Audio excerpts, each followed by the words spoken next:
Hi guys, Mahesh friends. ఆంధ్రప్రదేశ్లోని విశాఖ జిల్లాకు చెందిన డిఎడ్ మరియు బిఎడ్ కంప్లీట్ చేసిన అభ్యర్థులకు మనకు మంచి వార్త అనేది రావడం జరిగింది. ఫ్రెండ్స్, మనకు విశాఖపట్నంలో విద్యా వాలంటీర్ పోస్టులకు దరఖాస్తులు అయితే ఆహ్వానిస్తున్నట్లుగా సమాచారం అయితే వచ్చింది. ఇది మనకు సెప్టెంబర్ 6th అయితే వచ్చింది. మీరు సెప్టెంబర్ 6th ఆంధ్రజ్యోతి పేపర్ని పరిశీలించినట్లయితే విశాఖపట్నం ఎడిషన్లో ఈ యొక్క సమాచారం అయితే పరిశీలన చేయొచ్చు. ఓకే, సో సమయం అనేది ఇంకా ఉన్నట్లుగా సమాచారం అయితే ఉంది.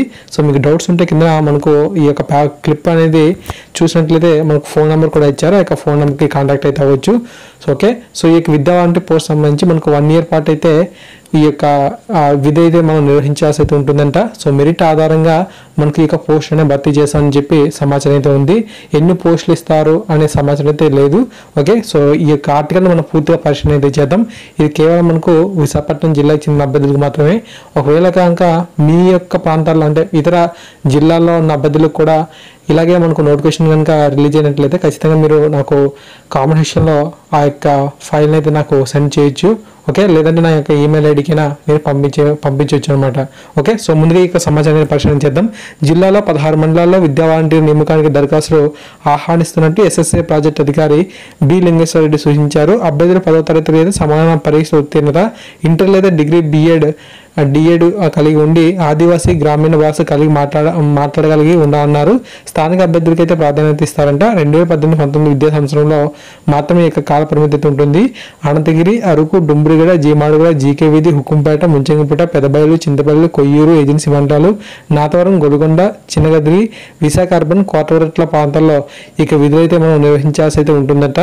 అభ్యర్థులు తమ దరఖాస్తులను సంబంధిత విద్యాశాఖాధికారి కార్యాలయంలో గెజిటెడ్ అధికారిచే ధృవీకరించబడిన మార్కుల జాబితాతో పాటు కుల ధృవీకరణ, నివాస ధృవీకరణ పత్రాలు, బయోడేటాతో దరఖాస్తు చేయాలని చెప్పారు. ఓకే, ఏ విధంగా దరఖాస్తు అనేది చేయాలి ఇక్కడ మనం చూడొచ్చు. ఓకే, అభ్యర్థులు తమ దరఖాస్తులను సంబంధిత విద్యాశాఖాధికారి కార్యాలయంలో గెజిటెడ్ అధికారిచే ధృవీకరించబడిన మార్కుల జాబితాతో పాటు కుల ధృవీకరణ, నివాస ధృవీకరణ పత్రాలు, బయోడేటాతో దరఖాస్తు అనేది చేయాలంట.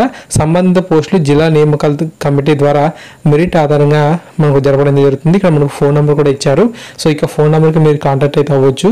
సో మీరు టైమింగ్స్ అంటే మనకు ఆఫీస్ టైమింగ్స్ ఏవైతే ఉంటాయో ఆ యొక్క టైమింగ్స్లోనే అంటే మార్నింగ్ 10 నుంచి ఈవినింగ్ 4 ఆ టైమింగ్స్లో మీరు ఒకసారి అయితే కాంటాక్ట్ అయితే అవ్వండి.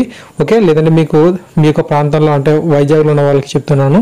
సో వైజాగ్లో ఏవైతే మనకు విద్యాశాఖ కార్యాలయాలు ఉన్నాయో సో వాటిని ఒకసారి కాంటాక్ట్ అయినట్లయితే మీకు అక్కడైనా సరే ఈ యొక్క ఇన్ఫర్మేషన్ అయితే తెలుస్తుంది. సో ఒకసారి కాంటాక్ట్ అయితే అవ్వండి. సో 1 year పాటు ఉంది కాబట్టి సో ఖచ్చితంగా మీకు పాకెట్ మనీకైనా సరే చాలా బాగా ఉపయోగపడుతుంది. అండ్ అంతేకాకుండా మీకు టీచింగ్ మనకు డిఎస్సి నోటిఫికేషన్ కూడా మనకు త్వరలో రిలీజ్ అవ్వబోతుంది కాబట్టి ఆ యొక్క ఫీల్డ్లో ముందుగానే అనుభవం అనేది పొందే అవకాశం అయితే ఉంటుంది. ఓకేనా ఫ్రెండ్స్, ఈ విధంగా మనకు పూర్తి ఇన్ఫర్మేషన్ అయితే రావడం అయితే జరిగింది. సో ఈ మిగతా జిల్లాల్లో కూడా ఇటువంటి నోటిఫికేషన్ కనుక వచ్చినట్లయితే తప్పకుండా నాకు ఇన్ఫర్మేషన్ అయితే ఇవ్వండి. 10 మందికి నేను నా యొక్క ఛానల్ ద్వారా తెలిపే ప్రయత్నం చేస్తాను. Thanks for watching this video. తప్పకుండా వీడియో మీకు నచ్చినట్లయితే లైక్ చేయండి, షేర్ చేయండి. అప్డేట్స్ కోసం మన ఛానల్ సబ్స్క్రైబ్ చేసుకోండి. Thank you.